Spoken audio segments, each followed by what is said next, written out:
जुलाई 2024। दोस्तों, tentative date sheet आ चुकी है, टाइम टेबल आ चुका है, परीक्षाओं का बिगुल बज चुका है, शंखनाद हो चुका है।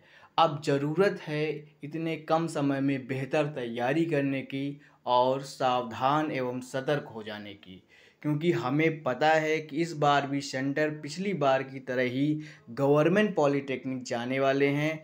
इसलिए आप पूरे साल आप डी फार्मा से बेखबर रहे हैं, कोई कॉलेज नहीं गया है, कोई क्लास नहीं हुई है, कोई कुछ नहीं किए हैं। सबके अपने अलग अलग इश्यूज़ हैं, कोई हॉस्पिटल में, कोई फार्मेसी में जॉब कर रहा है, तो कोई कुछ कर रहा हो। ऐसे में आप बिल्कुल घबराएं नहीं, बिल्कुल टेंशन ना लें, हम आपके साथ हैं। पर थोड़ा सा ध्यान अपनी पढ़ाई पर देने की आवश्यकता है। रणनीति हमारी होगी, समर्पण आपका होगा, तो निश्चित ही परिणाम भी सकारात्मक आएंगे। तो निश्चित ही एक आवश्यकता है, एक समय की मांग है कि अब जाकर के अप्रैल चल रहा है और मई जून मुश्किल से 60 दिन का समय है। तो इतने कम समय में हम अपनी तैयारी कैसे बेहतर करें, इसके लिए ज़रूरी है कि अब थोड़ा सा सजग हो जाया जाए, ताकि हम डी फार्मा की मुख्य परीक्षा में अच्छे नंबर के साथ विदाउट बैक पास हो जाएं। तो चलिए फटाफट देखते हैं कि डी फार्मा की सुपरफास्ट रणनीति क्या है। कितने नंबर चाहिए पास होने के लिए, प्रथम वर्ग का पूर्णांक कितना होता है, अंतिम वर्ष का पूर्णांक कितना है। तो ये बहुत इंपॉर्टेंट जानकारियां हैं जो हर डी फार्मा करने वाले कैंडिडेट के मन में रहती हैं। तो बात करते हैं कि डी फार्मा की जो मुख्य परीक्षाएं हैं, जो कि जुलाई के फर्स्ट वीक से प्रस्तावित हैं। तो ऐसे में हम क्या पढ़ाई करें, कितने नंबर चाहिए पास होने के लिए, और क्या क्या सब्जेक्ट हैं हमारे फर्स्ट ईयर में और सेकेंड ईयर में। दोस्तों, डी फार्मा फर्स्ट ईयर की बात करें तो जो एजुकेशन रेगुलेशन 2021 का नया पैटर्न है, उसमें डी फार्मा फर्स्ट ईयर में 5 सब्जेक्ट हैं, जिसमें कि pharmaceutics, pharmaceutical chemistry, social pharmacy, pharmacognosy and human anatomy and physiology से HAP हम कहते हैं। इसी तरह सेकेंड ईयर की बात करें तो सेकेंड ईयर में 6 सब्जेक्ट आपके मतलब सिलेबस के हैं, और एक एडिशनल सब्जेक्ट है क्वालिफाइंग नेचर का, जिसको environmental and disaster management EDM कहते हैं। जो 6 सब्जेक्ट हैं उसमें pharmacology, pharmacotherapeutics, community pharmacy, hospital pharmacy and management, pharmacy law and ethics, biochemistry and clinical pathology, ये सारे सब्जेक्ट जो हैं डी फार्मा सेकेंड ईयर के हैं। दोस्तों, चाहे फर्स्ट ईयर हो चाहे सेकेंड ईयर हो, सिलेबस दोनों का ही बड़ा है, लेंथी है। तो ऐसे में जो स्टूडेंट रेगुलर क्लासेस करते हैं, रेगुलर टाइम टू टाइम अपने नोट्स अपडेट रखते हैं, उनको तैयारी में कोई विशेष दिक्कत नहीं होने वाली है। लेकिन जो कहीं इंगेज्ड हैं, कहीं जॉब कर रहे हैं, कहीं कुछ कर रहे हैं और साथ में डी फार्मा कर रहे हैं, ऐसे लोगों के लिए दिक्कत होने वाली है, क्योंकि सिलेबस थोड़ा बड़ा है। फिर भी घबराने की आवश्यकता नहीं है। हम आगे आने वाले वीडियो में ऐसी जो महत्वपूर्ण चीज़ें हैं, महत्वपूर्ण टॉपिक हैं, जिनसे आप आसानी से पास हो सकते हैं, उनके बारे में हम चर्चा करते रहेंगे।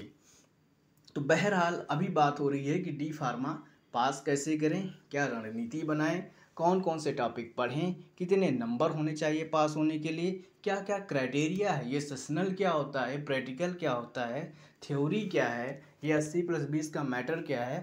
तो इसके बारे में हम अभी डिटेल से जानने की कोशिश करते हैं। दोस्तों, देखा हमने कि फर्स्ट ईयर में 5 सब्जेक्ट हैं और सेकेंड ईयर में हमारे 7 सब्जेक्ट हैं, मान के चलिए। तो उसमें क्या होता है कि अगर एक इंडिविजुअल सब्जेक्ट की बात करें, एक विषय की बात करें, तो वो 200 अंक का होता है, जिसमें थ्योरी के 100 अंक और प्रैक्टिकल के 100 अंक, यानी थ्योरी के 100 नंबर और प्रैक्टिकल के 100 नंबर। इन दोनों को मिला करके एक पेपर जो बनता है वो आपका 200 नंबर का बनता है, जिसमें 100 नंबर प्रैक्टिकल और 100 नंबर थ्योरी। अब थ्योरी के 100 जो नंबर होते हैं उसमें भी देखा जाए तो 80 नंबर की आपकी थ्योरी होती है और 20 नंबर का आपका सेशनल एग्जाम होता है। थ्योरी का मतलब वो पेपर आप सेंटर पर जाकर देंगे, और 20 नंबर की जो सेशनल होते हैं वो कॉलेज में आपके 3 टाइम्स होते हैं, और जो कॉलेज के जो आपके क्लास टीचर हैं, सब्जेक्ट टीचर हैं, आपका डिपार्टमेंट है, वो उसमें एडजस्टिफाई करता है। तो अगर हम देखें तो प्रति विषय में हमें इस हिसाब से कम 40 अंक होने चाहिए पास होने के लिए। टोटल पेपर आपका 100 नंबर का है, एक थ्योरी का, प्रैक्टिकल का भी 100 नंबर का है। दोनों में पास होने के लिए हमको 40 नंबर होने चाहिए। और ये 40 नंबर हमें कैसे मिलते हैं, आइए देखते हैं।